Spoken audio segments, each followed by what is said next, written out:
نحمده ونصلي على رسوله الكريم اما بعد قال النبي صلى الله عليه وسلم الحج المبرور ليس له جزاء الا الجنة او كما قال عليه الصلاة والسلام۔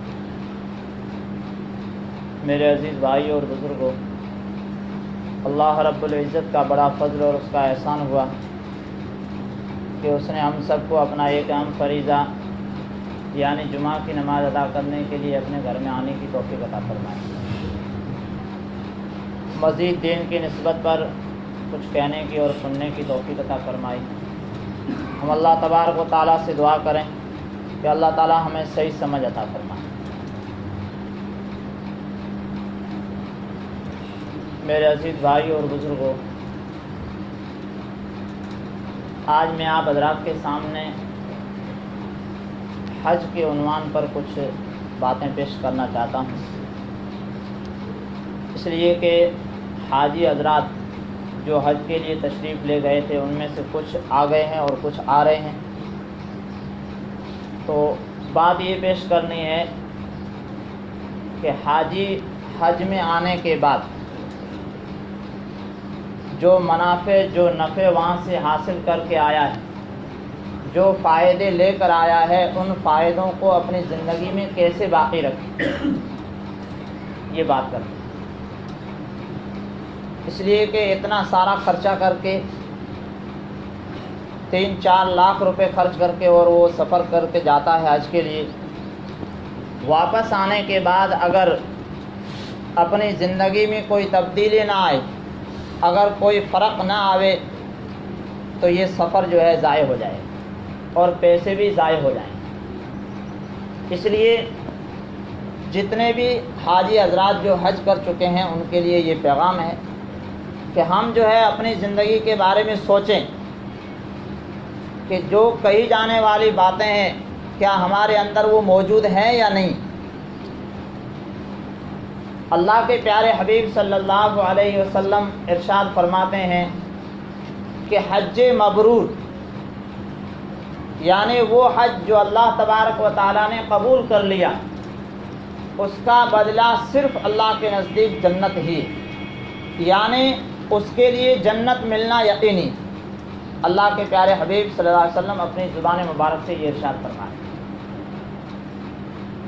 دوسری جگہ اللہ کے پیارے حبیب صلی اللہ علیہ وسلم نے ارشاد فرمایا کہ حاجی جب حج کر کے واپس آتا ہے، اگر اس کا حج قبول ہو گیا تو وہ ایسا ہو جاتا ہے گناہوں سے جیسے کہ کل ماں نے جو ہے بچہ جنا، یعنی ایک معصوم بچہ جو اپنی ماں کے پیٹ سے باہر آیا، اس کا دنیا میں کوئی جرم اور کوئی گناہ نہیں ہے، وہ معصوم ہے۔ اسی طریقے سے جو بندہ حج کر کے آیا، اللہ کے نزدیک وہ حج قبول ہو گیا تو وہ گناہوں سے پاک صاف ہو گیا۔ کتنی بڑی فضیلت ہے! اتنی بڑی فضیلت کسی اور عبادت کے بارے میں بیان نہیں فرمائی۔ نماز ہے، نماز کے بارے میں بھی اتنی بڑی فضیلت بیان نہیں کی گئی، اس لیے کہ حج ایک ایسی عبادت ہے جو تمام عبادتوں کا مجموعہ ہے، یعنی اس میں ساری عبادتیں پائی جاتی ہیں، اس لیے کہ اس میں مال بھی خرچ کرنا ہے اور اپنی جان کو بھی جو ہے لگا کر جانا ہے، اپنا وقت بھی دینا ہے اور ہجرت بھی کرنا ہے، یعنی اپنا گھر بار چھوڑ کر اور حج کے لیے جانا ہے، اور وہاں جانے کے بعد مجاہدہ بھی کرنا ہے، تکلیفیں بھی برداشت کرنی ہے، اس لیے کہ لاکھوں کی تعداد میں لوگ آتے ہیں تو وہاں پر جو سہولتیں گھر میں ملتی ہے وہ سہولتیں وہاں پر نہیں مل سکتی ہے، اس لیے ساری چیزیں اس حج میں پائی جاتی ہے۔ اس لیے اتنی بڑی یہ فضیلت بیان فرمائی کہ وہ بندہ جو حج کر کے آیا اور اللہ کے نزدیک اگر وہ حج قبول ہو گیا تو وہ تمام گناہوں سے پاک اور صاف ہو گیا۔ میرے عزیز بھائیو، یہ بات یقینی ہے کہ حج جو ہوتا ہے وہ توفیق الہی سے ہوتا ہے، پیسوں کے ذریعے سے حج ہو جاوے ایسا کوئی ضروری نہیں ہے۔ اگر اللہ کی توفیق نہ ہو تو لاکھوں نہیں بلکہ کروڑوں روپے اگر پڑے ہو تو بھی حج نصیب نہیں ہو سکتا. میں آپ کے سامنے مثال دوں کہ مغل جو بادشاہ جتنے گزرے ہیں، بابر سے لے کر جہانگیر تک، شاہ جہاں تک، 300 سال کے عرصے میں کسی بھی بادشاہ نے حج نہیں کیا، جبکہ وہ حکومتوں کے مالک تھے. اور شاہ جہاں نے 23 کروڑ کی لاگت سے تاج محل بنوایا. اپنی بیگم کو خوش کرنے کے لیے، اپنے گھر والی کو خوش کرنے کے لیے 23 کروڑ روپے اس نے خرچ کیے، جبکہ اس زمانے میں حج کے لیے صرف 36 روپے لگتے. اگر مغل بادشاہ یہ چاہتے تو ہندوستان کے تمام لوگوں کو حج کرا سکتے تھے اپنے پیسوں کے ذریعے سے، لیکن حقیقت یہ ہے کہ کوئی بھی بادشاہ جو ہے حج نہیں کر سکا. کروڑوں کی تعداد میں اس کے پاس پیسے ہیں اور اس نے تاج محل بنوا دیا، لیکن 36 روپے خرچ کر کے وہ اللہ کے گھر کو نہیں دیکھ سکا. معلوم ہوا کہ حج صرف پیسوں سے نہیں ہوتا ہے بلکہ توفیق الہی سے ہوتا ہے. اسی طریقے سے آپ دیکھیے کہ ہم دیہاتوں میں رہتے ہیں، جہاں شہروں میں مسجدیں ہیں، وہاں پر جمعہ کے دن کئی فقیر مانگنے والے مسجد کے دروازے پر بیٹھے رہتے ہیں. 10-15 تو کم سے کم ہوتے ہی، زیادہ ہوتے ہیں. نمازی مسجد میں آنے سے پہلے وہ وہاں جا کر بیٹھ جاتے ہیں، اور نمازی نماز سے فارغ ہو کر جب باہر نکلتے ہیں اس کے بعد وہ جگہ چھوڑتے ہیں مسجد کا دروازہ. اتنا سارا وقت وہ مسجد کے دروازے پر بیٹھے ہوئے ہیں، نمازی نماز پڑھ رہا ہے، لیکن وہ اللہ کے بندے مسجد کے دروازے پر بیٹھے ہیں، مسجد کے اندر آنے کی توفیق نہیں ہو رہی. انہیں معلوم ہے کہ پیسے جو ملتے ہیں، اگر نمازی پیسے دے گا تو نماز سے فارغ ہونے کے بعد دے گا، لیکن وہ دروازے ہی پر بیٹھے ہیں، مسجد کے اندر آنے کی توفیق نہیں ہو رہی. معلوم ہوا کہ نیک کام یہ اللہ کی توفیق کے بغیر نہیں ہو سکتا ہے. تو جن بندوں کو اللہ تعالیٰ نے توفیق دی اور جو حج کر کے آئے، چاہے ابھی کر کے آئے ہوں یا پہلے کر کے آئے ہوں، وہ اپنی زندگی میں سب سے پہلی چیز یہ سوچیں کہ ہم جب حج میں گئے تو وہاں پر پورے سفر میں ہم نے ایک چیز دیکھی، اور وہ تھا توحید. کہ ہر جگہ اللہ کی وحدانیت کے گیت گائے جا رہے تھے.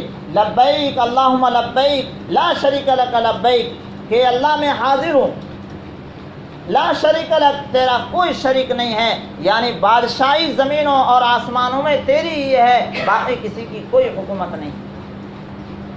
کہ ساری بھلائیاں اور ساری بڑائیاں جتنی بھی ہو سکتی ہے، تعریفیں، وہ اللہ تیرے لیے ہے، تو ہی ہے، تیرے سوا اور کوئی نہیں.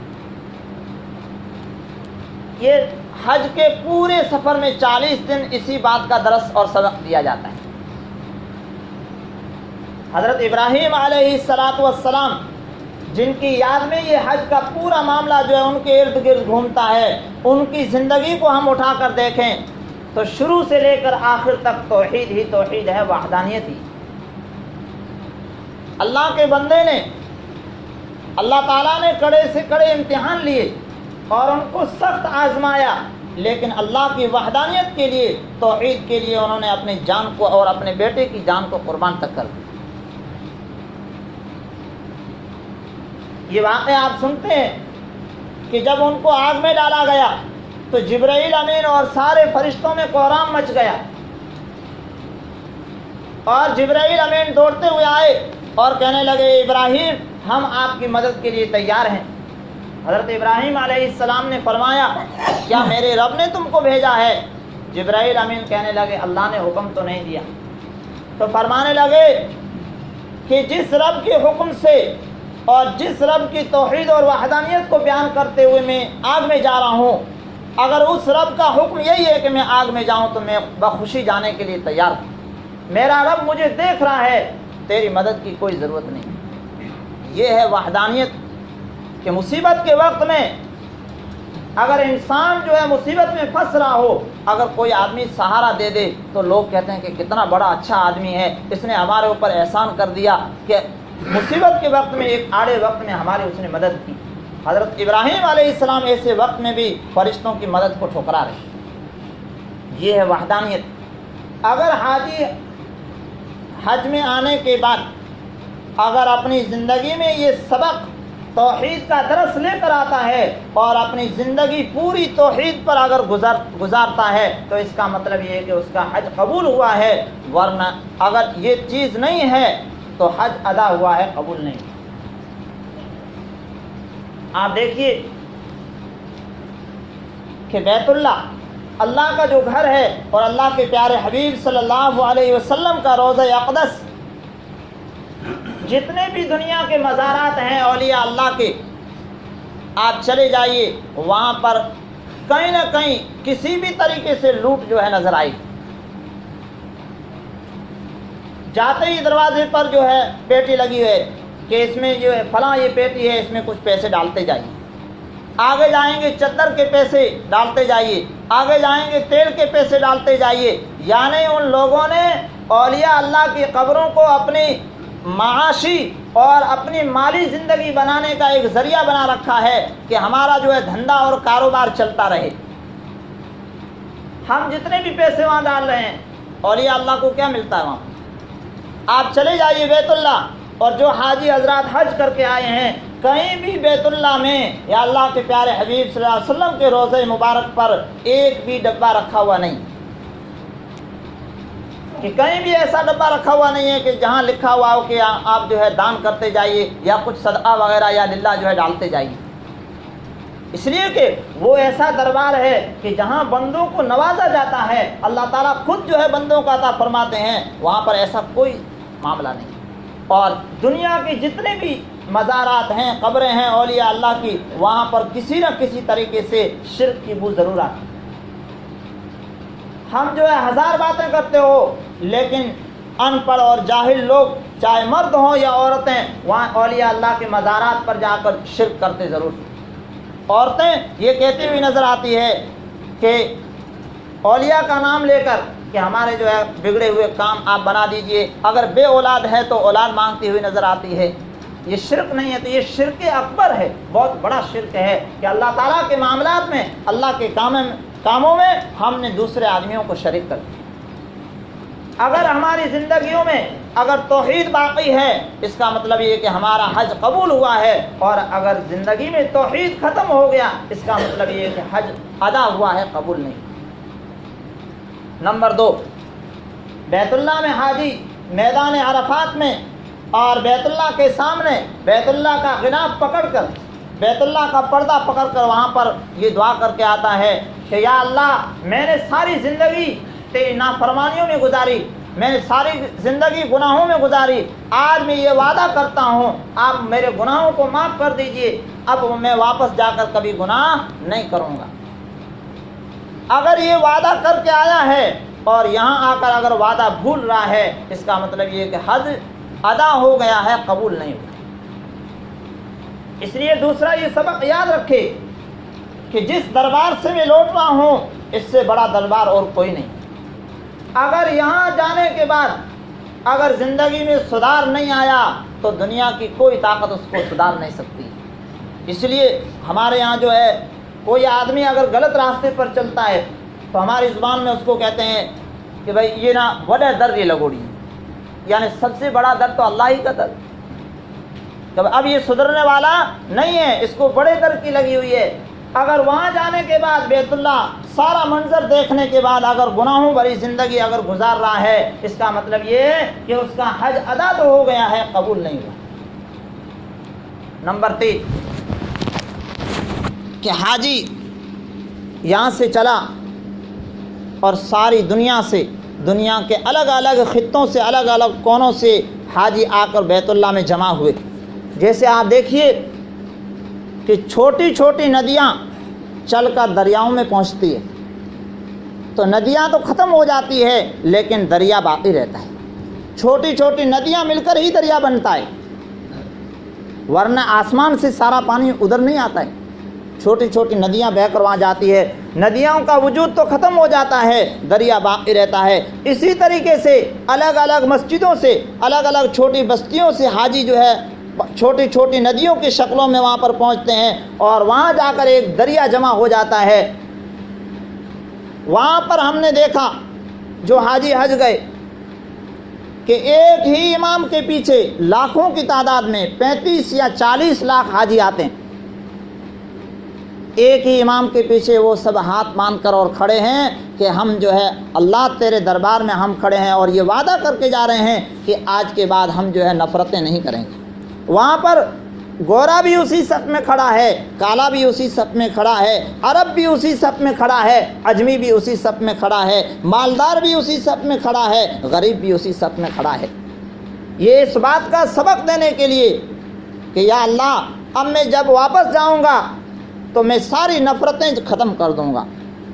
یہ نہیں کہوں گا کہ اس مسجد میں میری نماز نہیں ہوتی ہے، یا فلاں امام صاحب کے پیچھے میری نماز نہیں ہوتی ہے، یا فلاں جو مسجد ہے یہ دیوبندیوں کی ہے، یا فلاں جو مسجد ہے یہ بریلویوں کی ہے۔ یہ ساری نفرتیں اگر ختم کر کے نہیں آ رہا ہے، اگر یہ چیز ابھی بھی باقی پڑی ہے، اس کا مطلب یہ کہ حج ادا ہوا ہے، قبول نہیں ہوا۔ ادا اور قبول دونوں میں فرق ہے۔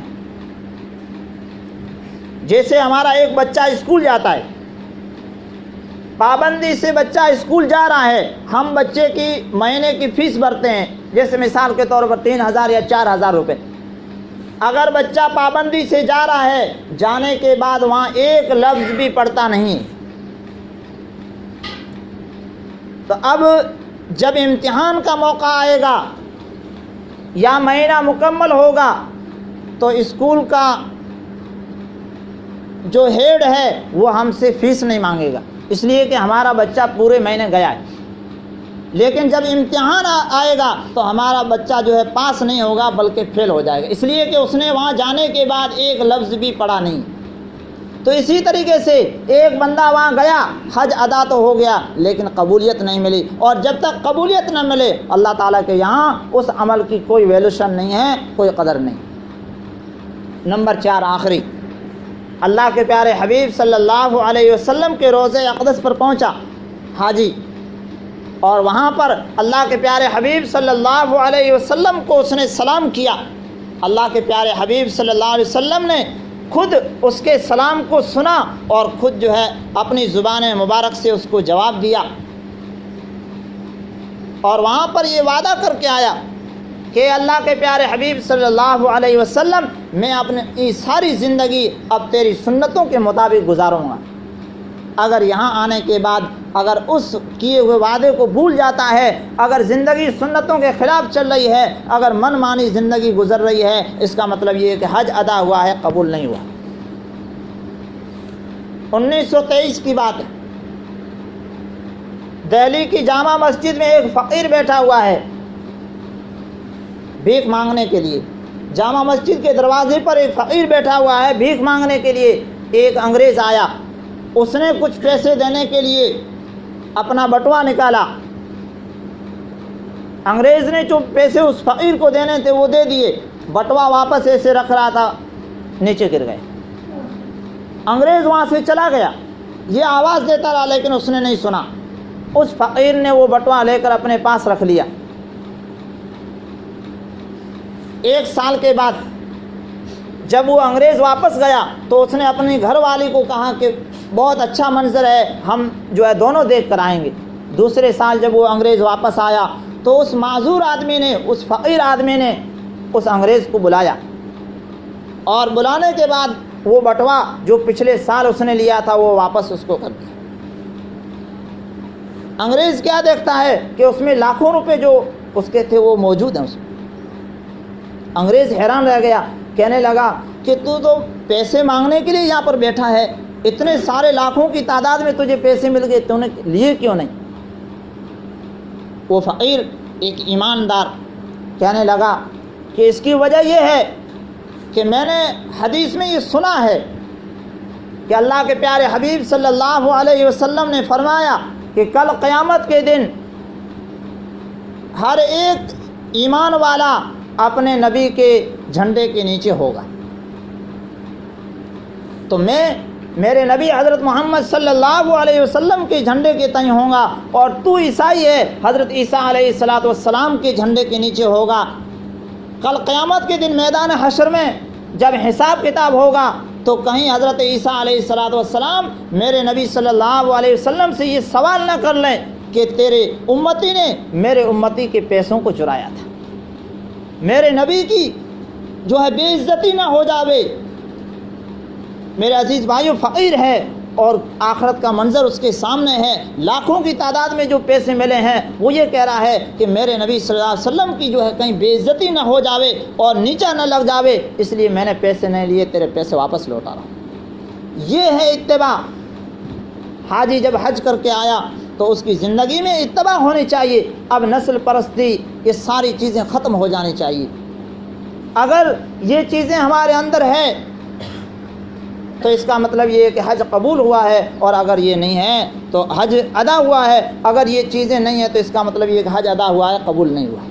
اللہ تعالی ہم سب کو عمل کی توفیق۔